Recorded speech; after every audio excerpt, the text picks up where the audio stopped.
Aquarians, let's see कि 13 जुलाई 2024 का divine message, goddess guidance, universal message क्या है।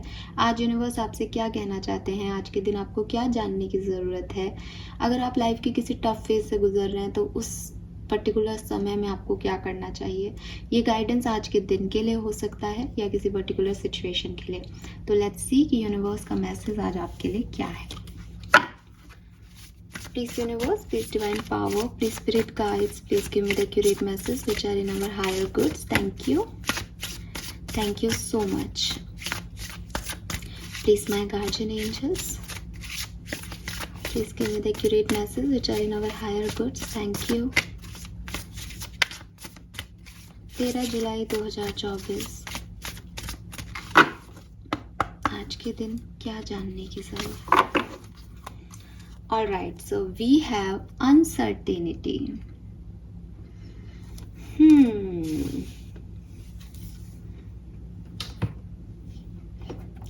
चलिए यहाँ से भी कार्ड ले लेते हैं।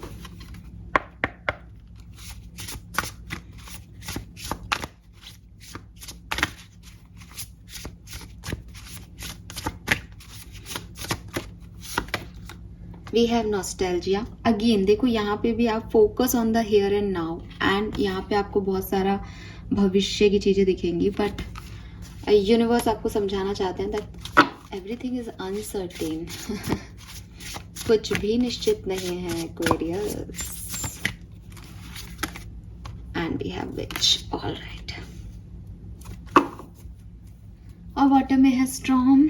सो आज के सारे कार्ड एक ही डायरेक्शन में आपको मैसेज दे रहे हैं, लेकिन बहुत स्पेसिफिक मैसेज है। पता सबको होता है, जानते हम सब हैं, लेकिन जब जिंदगी को जीते हैं तो भूल जाते हैं।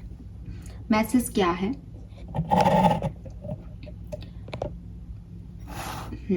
मैसेज क्या है कि चाहे आप मुझे सुन लें, चाहे आप किसी और से कुछ रीडिंग ले लें, चाहे आपको मैं पूरा तैयार कर दूं कि एक्वेरियस आगे ये आने वाला है और ऐसा ऐसा ऐसा ऐसा हो सकता है, तब भी जिंदगी में कुछ ना कुछ ऐसा रह जाएगा जिसकी निश्चिंतता देना, जिसकी सोच देना, जिसको समझना आपकी समझ के परे है। ठीक है, फॉर एग्जाम्पल कि कभी कभी हमारे इंट्यूशंस हमें कहते हैं ये काम मत करो, ये ऐसे कर लो, ये वैसे कर लो, लेकिन हम उनको इग्नोर कर देते हैं, और फिर जब हमारे काम में कुछ खलल आता है या कुछ बिगड़ जाता है तो हमें तुरंत याद आ जाता है कि अरे यार मुझे लग रहा था ये नहीं करना चाहिए था, ऐसा नहीं होना चाहिए था।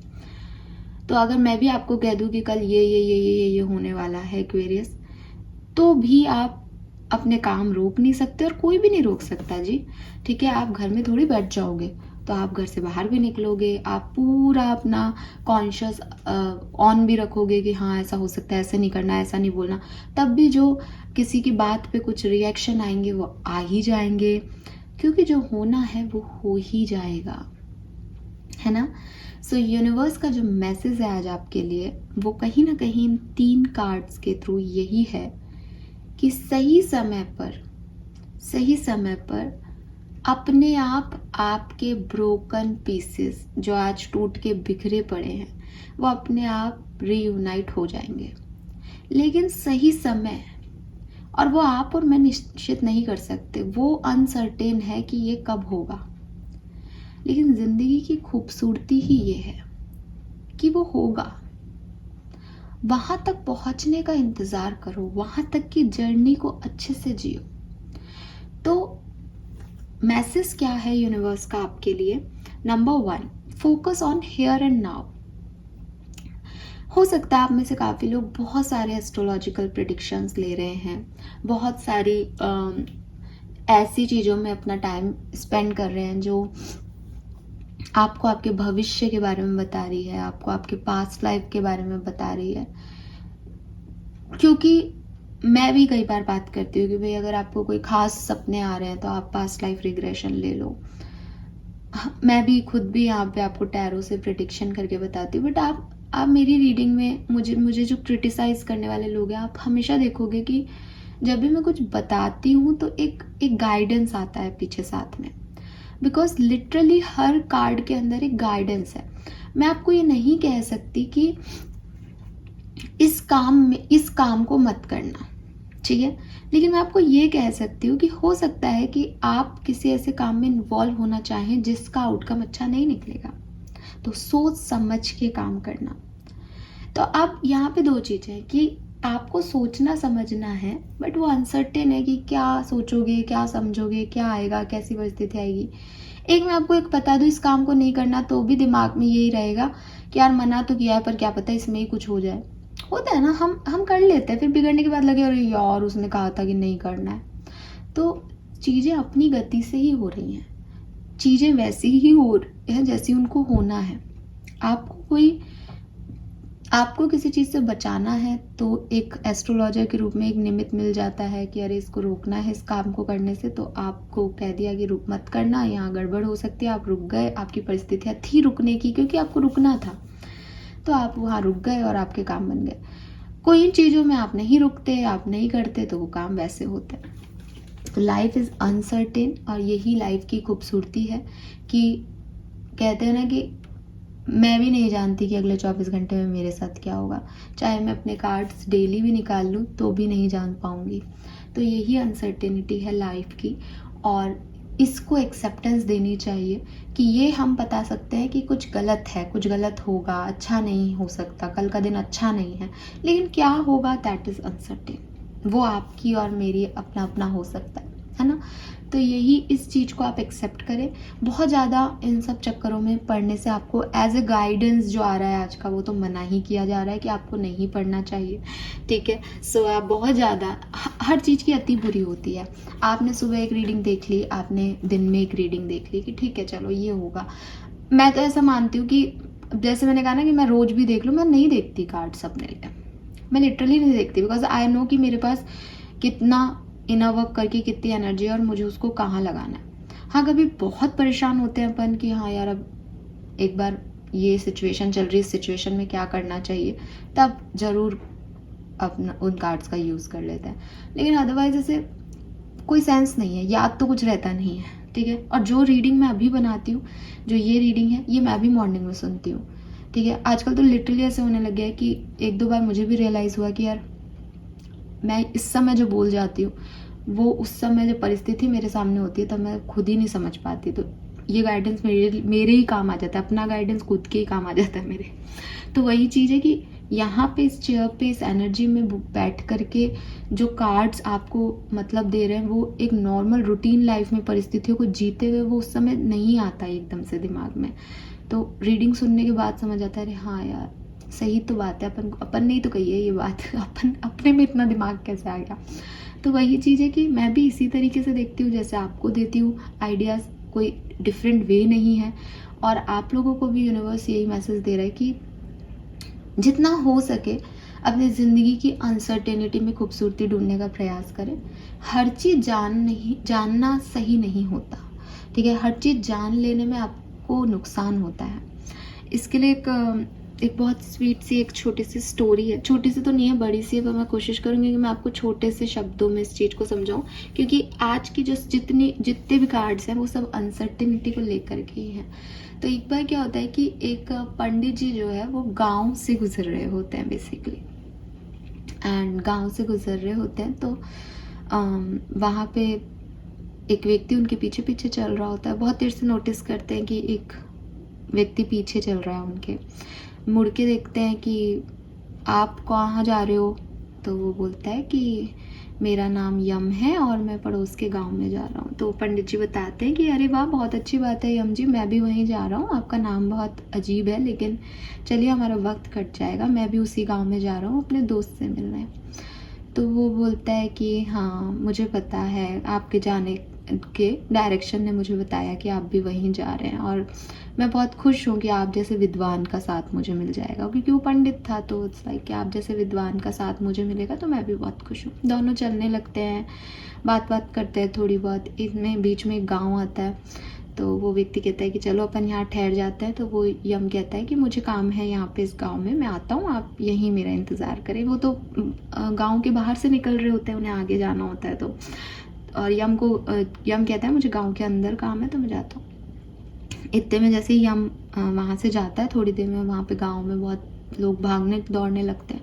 तो पंडित जी की नींद खुल जाती है, वो सो गए होते हैं पेड़ के नीचे। तो वो देखते हैं कि क्या हुआ कि भाई गांव में एक मृत्यु हो गई, एक व्यक्ति कुएं में गिर गया। इतने में वो देख रहा होता है तो यम आ जाता है, बोले कि क्या हुआ पंडित जी, थकान मिट गई, चलें? तो वो कहते हैं कि अरे इनके गांव में एक मृत्यु हो गई। तो वो कहते हैं कि हाँ आपकी थकान मिट गई, आपको चलना? तो बोले कि तुम भी थक गए होंगे, तुम भी आराम कर लो। बोले कि मैं नहीं थकता, मेरा काम हो गया, आप चलिए आगे चलते हैं। आगे जाता है, फिर दूसरा गांव आता है। दूसरे गांव में भी सेम पंडित जी बाहर थोड़ी देर रुकते हैं और अंदर एक बच्चा खेलते खेलते गिर जाता है। यम अंदर गया होता है, सडनली देखते हैं कि बच्चा कैसे गिर गया, कि वो उसको चक्कर आ गए और उसके तो सर पे चोट लग गई और वो तो मर गया। तो फिर यम आता है, फिर वो कहते हैं रुक जाओ। तो पंडित जी को थोड़ा सा अजीब लगने लग जाता है। तो पंडित जी थोड़े डर सहम जाते हैं कि आप बुरा नहीं माने तो मैं आपसे एक बात कहूँ कि हाँ बताइए। तो वो कहते हैं कि आप जिस भी गांव में अंदर जा रहे हैं, आप किसी ना किसी की मृत्यु हो रही है, कुछ ना कुछ मिसहैपनिंग हो रही है, आप कौन हैं? मतलब मुझे ऐसे नहीं शक करना चाहिए, लेकिन मुझे थोड़ा अजीब लग रहा है। तो बोले कि पंडित जी आपसे क्या छुपा हुआ है, आप तो पंडित हैं, सर्वज्ञानी हैं, आपको तो सब कुछ पता है, तो आपने मेरा नाम नोटिस नहीं किया, मैं नहीं समझा कि आप मुझे नहीं जानते। तो वो कहता है कि यमराज? तो वो कहते हैं कि बिल्कुल सही पहचाना आपने। तो बोलते कि आप साक्षात यमराज जी हैं और आप यहाँ घूम रहे हैं? तो वो कह रहे कि घूम क्या रहा हूँ, मैं अपना काम करने आया हूँ। तो बोल रहे कि तो आप मेरे साथ क्यों चल रहे हैं, कि मैं भी आपके उसी दोस्त के पास जा रहा हूँ जहाँ आप जा रहे हैं। तो बोल रहे कि ये क्या बात कर रहे हैं, आप जहाँ जाएंगे वहाँ तो मृत्यु होगी, आप मेरे दोस्त के पास क्यों जा रहे हैं? बोले कि आज उसका आखिरी दिन है और उसकी मौत का कारण तुम्हें बनना है। तो पंडित जी एकदम से गुस्से में आ जाते हैं और बोलते हैं कि ये क्या बात कर रहे हो आप, मैं अपने दोस्त की मृत्यु का कारण कैसे बनूंगा? ऐसी अनाप शनाप बातें करते हुए आपको अच्छा लगता है कोई मेरे साथ? तो यमराज जो होते हैं वो बोलते हैं कि पंडित जी मैं तो आपको बहुत विद्वान समझता था और मैं तो मान रहा था कि आप और एक समझदार इंसान हो, आप इतनी सी बात से परेशान हो गए, इसमें क्या हुआ? हर किसी की कहानी में किसी न किसी को कोई ना कोई रोल प्ले करना पड़ता है, तो आप भी कारण बनेंगे और आपको तो इसको एक्सेप्ट कर लेना चाहिए। तो वो कहता है कि इतने सालों बाद मैं अपने दोस्त से मिलने जा रहा हूँ जो कि अपाहिज है, और आप कह रहे हो कि मैं उसकी मृत्यु का कारण बनूंगा।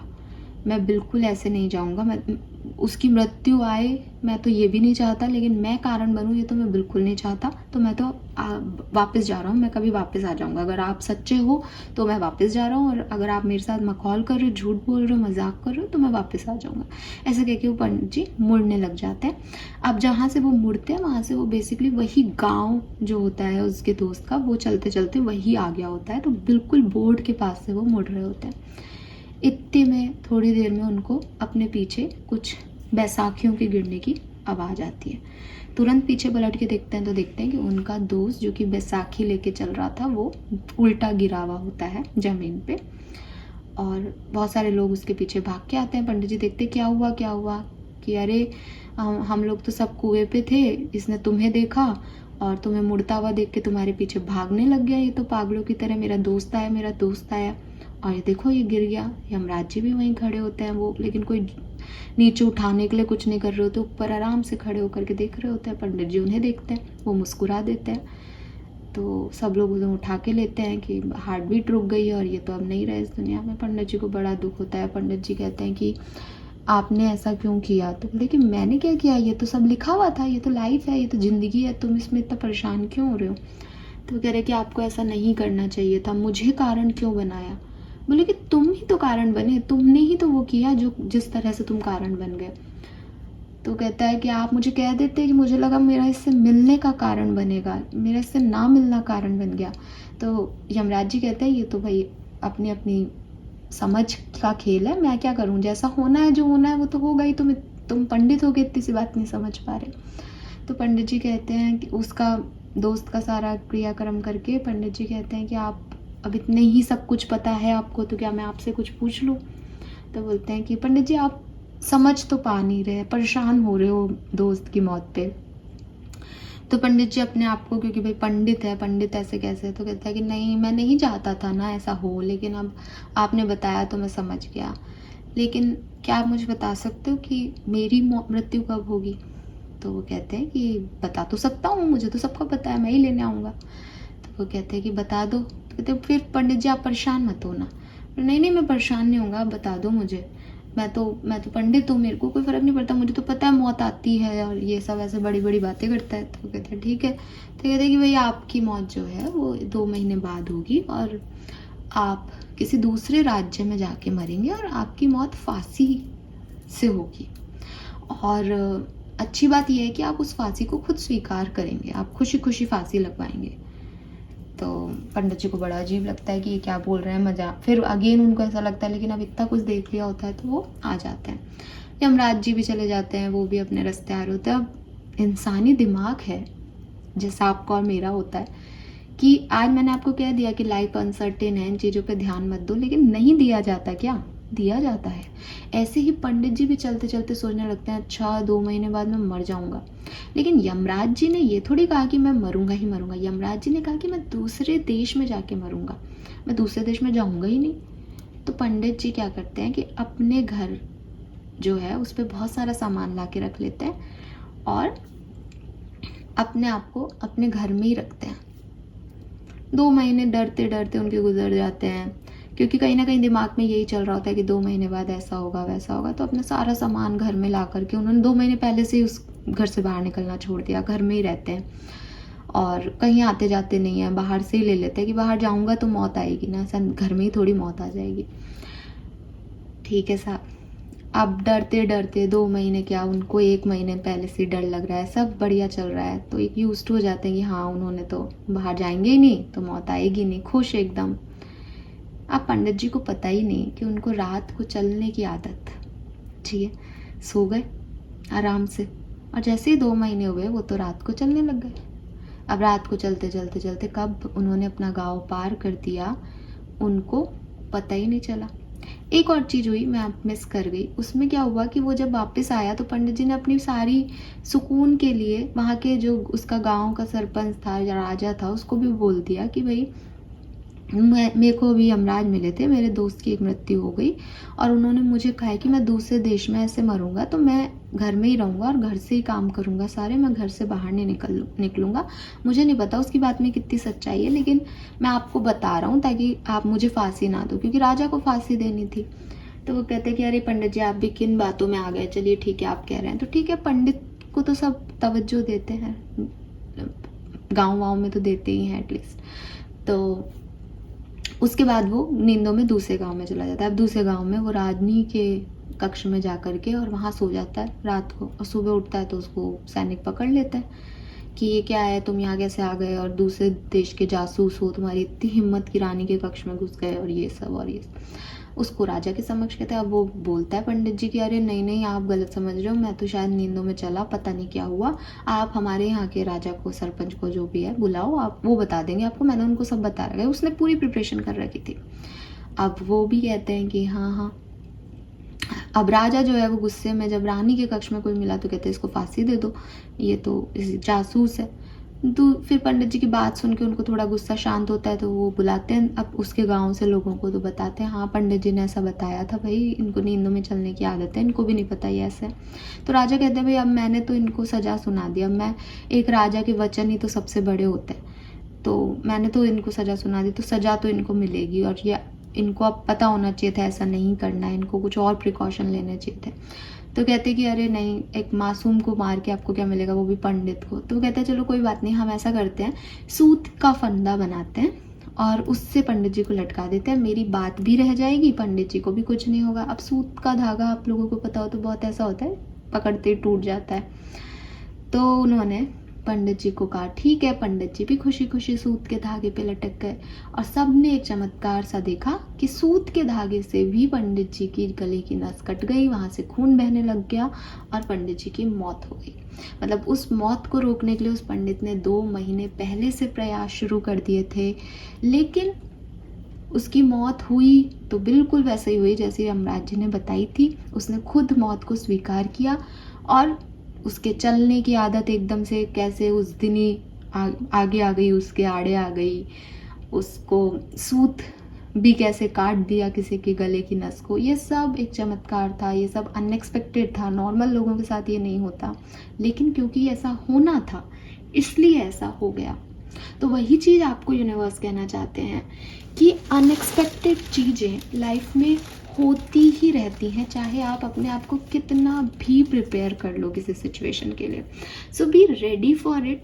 यूनिवर्स कह रहे हैं now and relax peacefully into the unfolding. May I live in the now and relax peacefully into the unfolding, knowing all the pieces of the puzzle will fall into place at the right time and not a moment before. कि समय से पहले समय के बाद कुछ नहीं होता, सही समय आने पे सब कुछ अपने आप सेट हो जाता है। तो आप भी यूनिवर्स के उस सही समय का इंतज़ार करें और तब तक जो कुछ भी हो रहा है उसे यूनिवर्स का हुक्म मान के उसको पूरा करते रहें। यही आपके लिए गाइडेंस है। आज में रहें, प्रेजेंट में रहें। बहुत ज़्यादा सब कुछ जानने की कोशिश ना करें, क्योंकि आप जितना जानोगे अनसर्टेनिटी उतनी बढ़ती जाएगी। आपको लगेगा कि मैंने ये पता कर लिया, मैं ऐसा करूँगा, अब मेरे को ये भी पता चल गया, मैं ऐसा करूँगा, लेकिन वो ऐसा नहीं होता है। ठीक है, जो अनएक्सपेक्टेड है वो अनएक्सपेक्टेड ही रहता है, और वो कैसे आपके साथ घटेगा वो आप और मैं दोनों नहीं जानते। सो इसको, इसी खूबसूरती को जीने दो लाइफ में कि हाँ ठीक है, कल क्या होगा मुझे नहीं पता। ठीक है, मैं उसके लिए प्रिपेयर भी नहीं हूँ कि हर चीज़ के लिए मैं प्रिपेयर हूँ। मैंने अपनी तरफ से तैयारी कर रखी है, जो होगा उसे जिएंगे। कुछ अनएक्सपेक्टेड बुरा हो रहा है तो एडवेंचर मान लेंगे ज़िंदगी का, बढ़िया हो गया तो जी लेंगे खुशी खुशी और एज इट इज़, क्योंकि अगले दिन का फिर कुछ नहीं पता। लेकिन जिएंगे आज में, जो कल आए, जब आज आएगा तब उसकी चिंता करेंगे, तब उसमें जिएंगे। आज से कोई विचार और प्लानिंग करने का कोई सेंस नहीं है। ठीक है, देन यहाँ पे जस्टिस इज कमिंग का कार्ड है। सो अगेन कि हो सकता है आपको उन सिचुएशंस में आज जस्टिस नहीं मिल रहा, आपको समझ नहीं आ रहा कि सब कुछ तो हो गया, सब कुछ तो कर लिया, सब कुछ तो देख लिया। एज यहाँ बॉटम में स्टॉर्म था, आपको लग रहा है यार तूफान भी आ गया, अब क्या, अब क्यों नहीं चीज़ें शांत हो रही। तो वो तूफान अपने टाइमिंग पे शांत होगा आपके लिए। आप सोचोगे एक पेड़, तूफान आया और पेड़ की डाली टूट गई, पेड़ गिर गया, अब आप कहोगे वो पेड़ दोबारा हरा भरा हो जाए तूफान शांत होने के बाद। नहीं, पेड़ को अपना समय लगेगा, है ना। तो हर चीज़ का अपना समय है। राइट टाइम पे रॉन्ग चीज़ भी राइट हो जाती है और रॉन्ग टाइम पे राइट चीज़ भी रॉन्ग हो जाती है, एक्वेरियस। सो अपने राइट टाइम का इंतज़ार करें, डिवाइन टाइम का वेट करें, किसी चीज़ की जल्दबाजी नहीं करें। हर चीज़ को ये ना माने कि ये इसमें यही होगा, लोगों से एक्सपेक्टेशंस ना रखें कि वो यही करेंगे। चाहे वो परिस्थितियाँ हों, चाहे वो लोग हों, चाहे वो आप हो, कोई भी किसी भी वक्त किसी भी सेकंड चेंज हो सकता है दुनिया में। दिस इज़ लाइफ, यही ज़िंदगी है कि आप जिस पे सबसे ज़्यादा विश्वास करो वही पलट जाए। आप अपने आप पे विश्वास करो, मैं तो ऐसा नहीं सोचूंगा, मैं तो ऐसा नहीं करूँगा। आपकी परिस्थितियाँ बदल गई और आप वैसा ही कर रहे हो और सोच रहे हो। यही लाइफ है, यही अनसर्टेनिटी लाइफ है। Accept it. फाइन। सो यही मैसेज मुझे आपके लिए मिल रहे हैं। होप ही आपसे रेजोनेट होंगे guys. Thank you so much. Bye bye.